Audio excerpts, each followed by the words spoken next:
என்ன மாமா தனியா பேசணும்னு கூப்பிட்டுருக்க? உனக்கும் 7 கழுத வயசாகி போச்சு. மாமா உங்க ஆத்தாளுக்கும் அப்பப்ப முடியாம போகுது. மாமா நீ எத்தனை நாளைக்கு தான் அப்படியே தனியாவே இருப்ப? மாமா உனக்கும் காலகாலத்துல நடக்க வேண்டியது நடந்தாதானே நல்லது. ஆமா ஆமா கண்டிப்பா நடக்கணும்.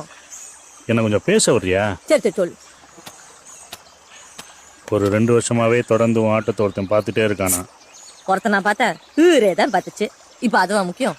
நீ எப்போ என் கழுத்து தாலி கட்ட போற முதல்ல அதை சொல்லு. என்ன கொஞ்சம் பேச வர்றியா இல்லையா? சரி சரி சொல்லு. உன் ஆட்டத்தை பார்த்தான்னு சொன்னேனே, அவன் உன் மேல உசிரியே வச்சிருக்கானா. உன் ஆட்டக்காரின்னு கூட நினைக்காம அவங்க இவங்கன்னு மரியாதையா பேசுறான். ஒன்னு அவனுக்கு கட்டித்தர சொல்லி கையெடுத்து கும்பிடுறான். அது மட்டும் இல்லை, அவன் டெப்டி கலெக்டருக்கு டிரைவர், சர்க்கார் உத்தியோகம், மாதம் 40,000 ரூபாய்க்கு மேலே சம்பாத்தியம். நீ கண்டதை போட்டு குழப்பிக்காம அப்படியே ஆத்தோட